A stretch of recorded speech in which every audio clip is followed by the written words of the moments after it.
Welcome back to One Sober to Another. I'm Wayne, the founder of One Sober to Another. If you hadn't seen my short already, we hit 10,000 subscribers. We are over 10,000 subscribers on One Sober to Another because of friends like you who drop in and share your experience, strength, and hope. In today's video, I'm talking about living in your head, and we are just gonna hit it. Let's go. The other day, I was standing in my living room and I was looking at some photos, folks, and I was looking at some photos of my son, my wife, my father-in-law, my mother-in-law, and my family.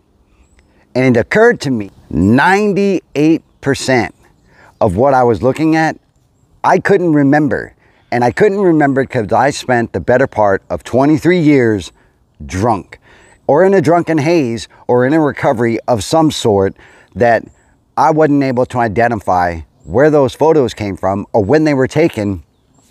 And it was so surreal in order to have to try to figure out if I was there or not. Now, I was in some of the photos, but was I really there? Because a lot of us, we live in our heads and we live in a fantasy that is undescribable to other folks who wouldn't understand if they were never an alcoholic or addicted to drugs and your brain was affected by it. And if you know exactly what I'm talking about, drop a comment below because somebody's going to get some of that. When I was in my active alcoholism, I got caught in TV a lot. I would end up drinking so much that I started to believe that what I was seeing in the television was something that I was going to have to do, or something that I could do, or something that I had already done. I was already in that battle. I was already the laughing stock of that sitcom. I was already able to go into a room and clear it with no problem. And I was able to figure out solutions to small problems or big problems in a single instant because they're doing it on TV, daggone it. And I'm drunk and I'm having these conversations in my head and I'm able to put myself in that reality while forgetting the reality that I'm already in. And again, if you know what I'm talking about, drop that comment below because a lot of us live it and a lot of us don't know how to break free of it when we are actually in our glimpses of sobriety, or when we're having our moments where we can't have any alcohol, or where that delusion is kicking in your head after being drunk for so long that there's no difference between what you saw on television or in a movie versus what is standing right in front of you. Now, where that comes to light is that I used to have these conversations while I was drinking, and I never had them verbally until it became too late. But if somebody during the day had told me there was something I couldn't do, or an obstacle I couldn't overcome, I wouldn't say anything immediately at the moment because I was already thinking about, man, F this, I'm going to get drunk, and this dude can, or dudette, can suck an egg and roll the other direction. So holding in that resentment and holding in what I really needed to say, I bottled it up, I internalized it, and I was going to drink about it later. When I did get drunk, or when I started drinking, because I would start with that first drink and it's not going to stop until there's nothing left. And that is a reality that a lot of us live.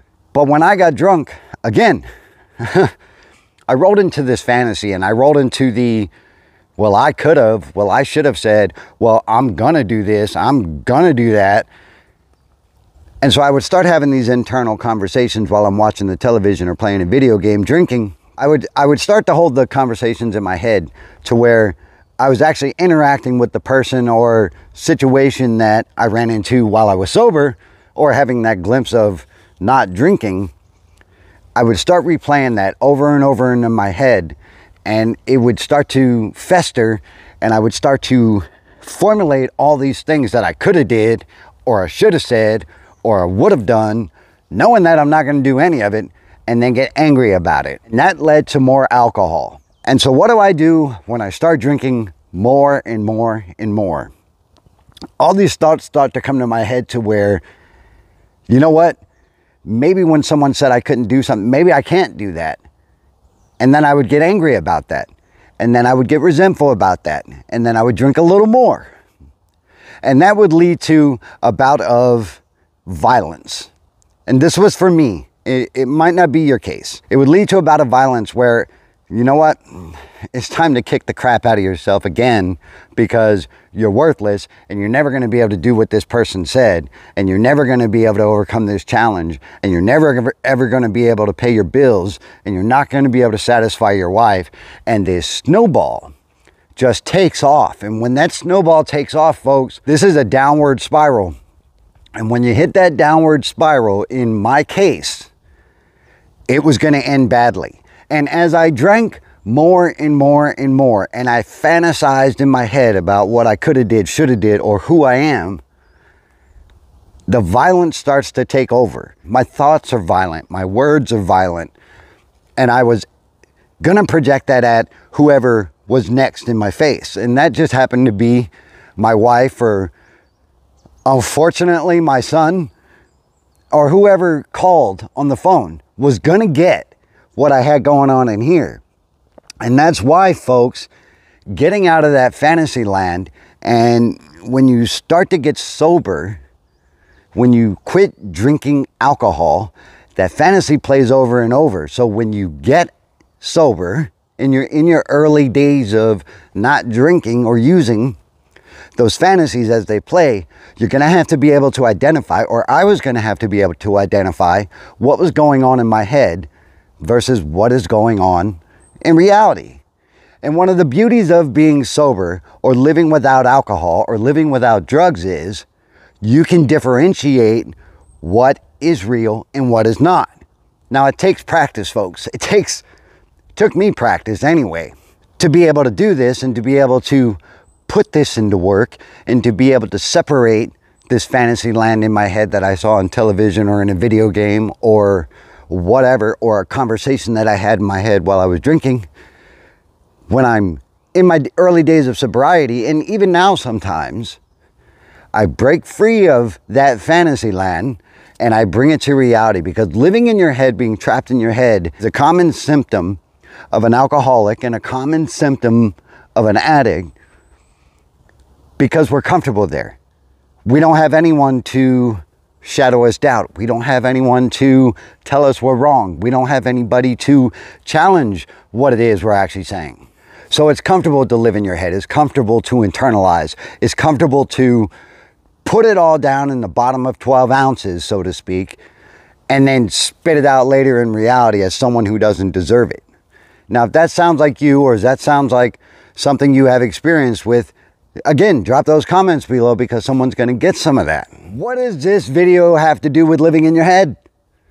Folks, when I was looking at those photos and I couldn't really determine if I was there in those photos or not, or I didn't remember them in the first place, I started to go backwards and say that I was a bad person. I started to go backwards and say that perhaps I don't deserve to live in this reality. Really.